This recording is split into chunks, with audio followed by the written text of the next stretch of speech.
When I was a lad, I enjoyed some chocolate on Easter. That hasn't changed.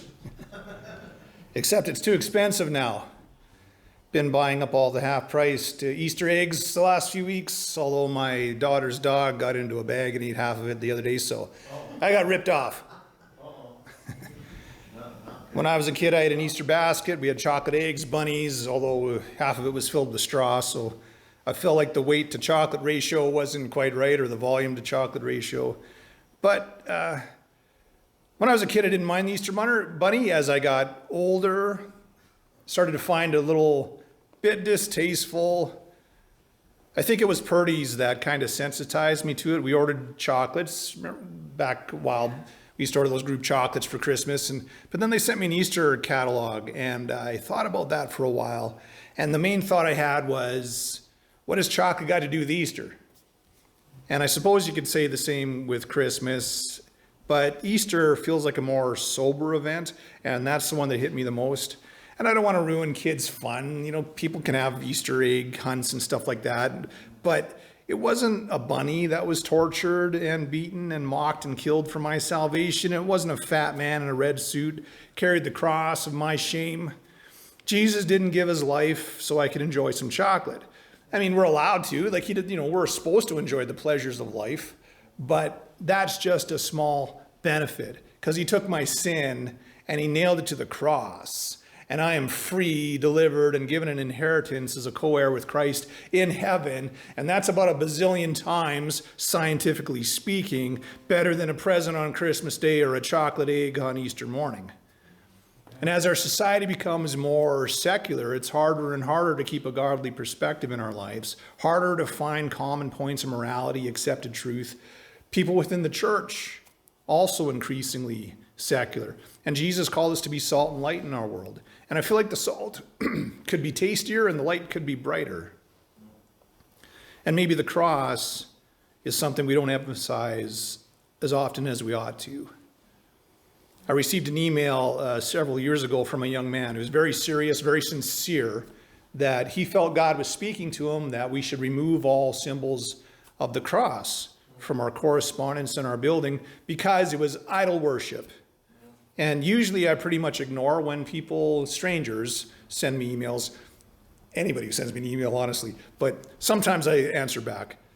But this time I was like, nah, man. Like, I don't think so. And he urged me, pray about it. Pray about it. And I was just like, no way. No way. This isn't idol worship. This is affirming that the cross is what it's all about. Or to use modern vernacular, it's keeping the main thing the main thing. The cross is the focal point of the whole message.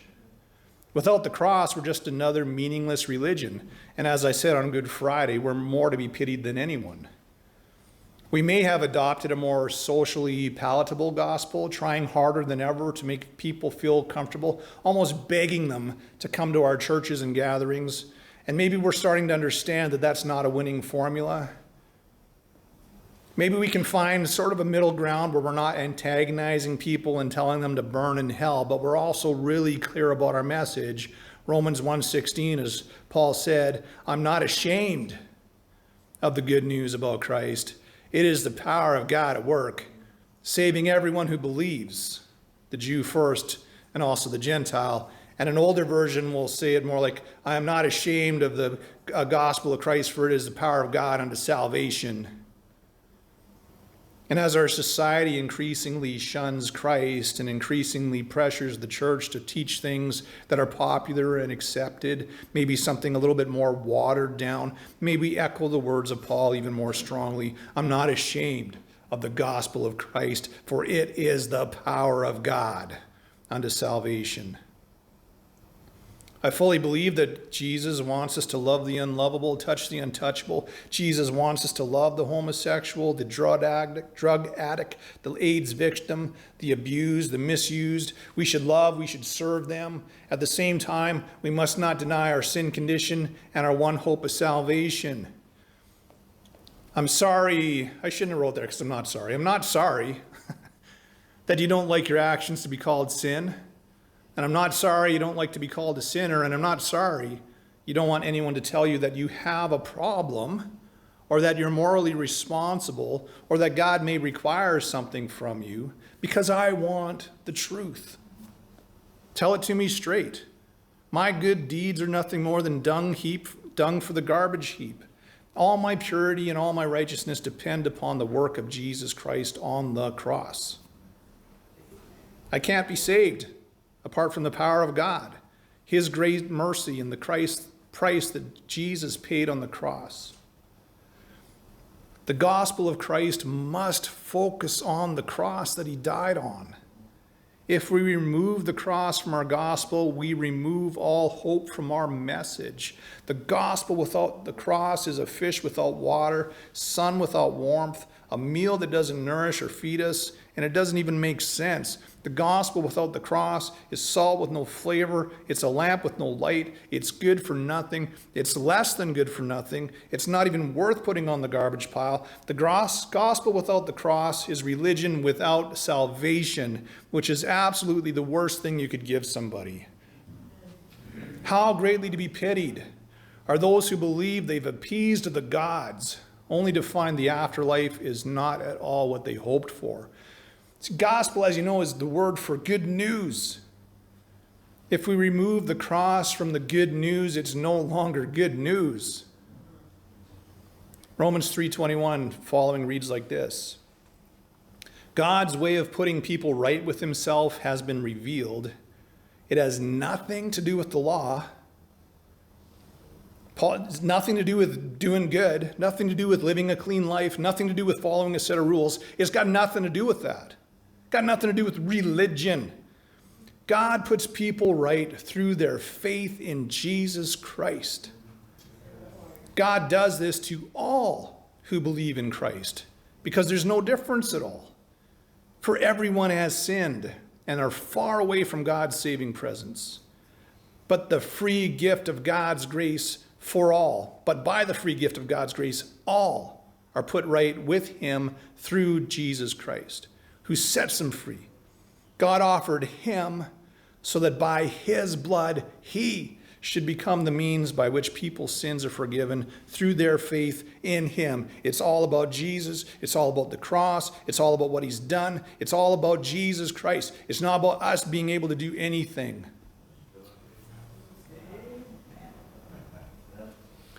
Salvation, blood, sacrifice, these are words people don't like to hear, but they're words people have got to hear. Simply going to church and singing some songs isn't going to save us. Listening to a sermon and reading the Bible is not going to save us. Doing some good deeds, loving the unfortunate and marginalized will not save us. Helping the needy will not save us. All our hope is in Jesus.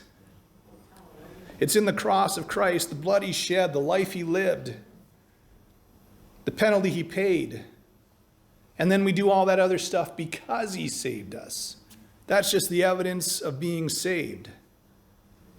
The Bible tells me there's one way to God through the Son, Jesus Christ. He is the way, he is the truth, he is the life. No one can come to the Father except through him.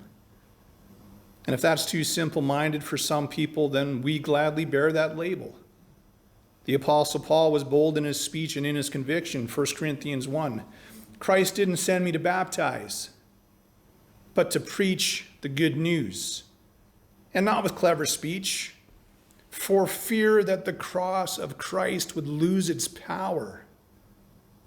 The message of the cross is foolish to those who are headed for destruction, but we who are being saved know it's the very power of God. I didn't come to baptize. What's he saying here? In the preceding verses, he's talking about how some people say, well, Apollos baptized me, so I follow him. Or Peter baptized me, so I follow him. Or I follow Paul. Or some, the really spiritual ones, I follow Jesus.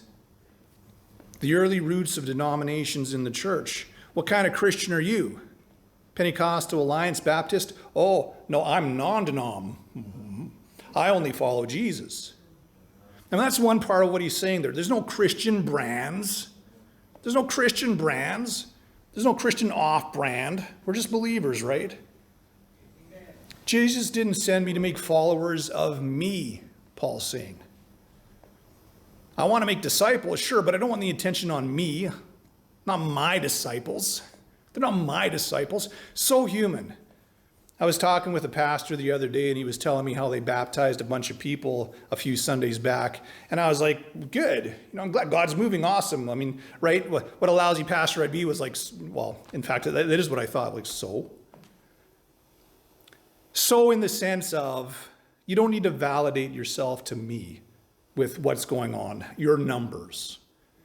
You don't need to do that. Like, I'm happy God is moving. We want people to be saved. Like, yay, Jesus. Of course we do. Yeah, awesome. But I don't care how many people go to your church, how many got saved, how many came to your outreach. You do you, brother. Serve God with all your got, and I'm rooting for you. But I also read and hear what Paul is saying. I'm not keeping track. This is what Paul's saying to me. I'm not keeping track of everyone I baptized and who got saved and who's a follower of me. Paul's saying that's what I'm reading in there. I'm just preaching the gospel, man. And I'm not even trying to be fancy about it to get a bunch of followers on Facebook or whatever. I'm just trying to point the way to the cross because I don't want the power of the cross to lose its power. Because that's what people need. I want Jesus to grow in popularity. Not me, not my church, not my denomination. Christ and the cross. Lest I somehow get myself in there and I deprive the message of its power because I am so powerless to save anybody that if I get me in there, I'm taken away from the power of what they need to get saved. Alan Swan cannot save you. Jesus Christ can save you. And so I don't care if you follow me. Follow Christ. Oh boy, is that maybe a message the Christian religion needs to hear and meditate on a little bit in our day and age. Amen. I'm reminded that God did not call me to be popular. That wasn't the call of Paul. Wasn't the call of Peter, and it really wasn't the call of Jeremiah. In fact, Jeremiah was told, you know what, nobody's going to listen to you. Right at the start, before, here you go, Jeremiah, here's some words you're going to say. No one's going to listen. But you tell them anyways. That's the call. You tell them anyways. They're not going to listen. I'm telling you right now. But you tell them anyways. Because if you don't tell them, woe is you. It's on you then. It's on me. Even if they don't listen, it's on me if I don't tell them anyways. The call is to tell the truth so that hopefully some do listen and turn and be saved from destruction and delivered to eternal life, to make them a follower of Jesus, Christ and the cross. The cross isn't popular. The cross is what we need. As Jesus said, haters going to hate. My paraphrase, this is what he actually said. If the world hates you, remember that it hated me first. The world would love you as one of its own if you belong to it, but you no longer are a part of the world. I chose you to come out of the world, so it hates you. Now, I don't have a persecution complex, and neither do you. We're not like, yeah, the more people that hate us, the better we're doing. I still want to get along with people, try to share the truth with them. I just want God to grant me, God to grant you, the courage to be unashamed of the cross. Because it is the power of God to be saved. Maybe preach the cross, though it make us unpopular. Maybe live the cross, the gospel, though it put it at odds with popular opinion, social custom. Theologian A.W. Tozer wrote this: the cross stands in bold opposition to the natural man. Its philosophy runs contrary to the processes of the ungenerated mind, so that Paul could say bluntly that the preaching of the cross is to them that perish foolishness.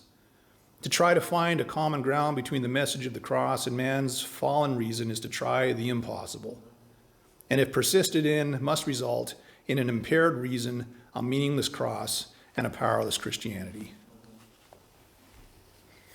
Today I encourage you to remember the cross.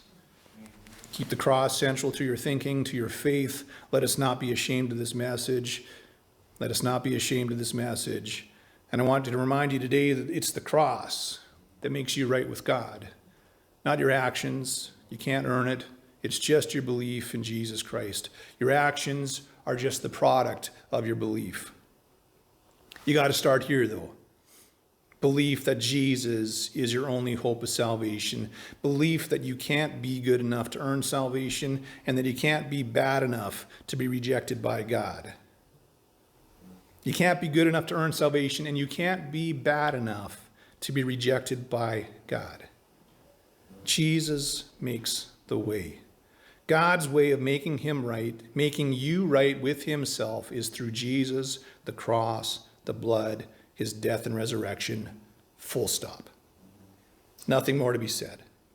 Nothing to add on. When you believe that with all your heart and soul, then you start acting differently. Little by little, you become more and more like someone who believes in Jesus. And if you're listening today and you're like, I'm a terrible person, give it some time. Just put your faith in Jesus and give it some time. God will be working on you. More and more, day by day, little by little, you'll be more like Jesus. Jesus told his disciples, John 16:33, "Here on earth you'll have many trials and sorrows, but take heart, because I have overcome the world." The cross gives us hope. Not just hope for the future, hope also for today. The cross is the emblem of the kingdom come. Since Jesus died and rose again, we have hope in this messed up world. And we know that Jesus has overcome, and therefore he gives us strength to also overcome. Philippians 4, "I can do all things through him who strengthens me." Romans 8, "Despite all these things, overwhelming victory is ours through Christ who loved us." And who can win this battle against the world? Only those who believe that Jesus is the Son of God. Let's always keep the cross in our gospel message. Let's endure a messed up world so that we can have the joy of living with Christ. Let's find hope, comfort, encouragement in all the cross represents to us today and always. May his kingdom come, his will be done, and his name be kept holy in his church and in all the earth.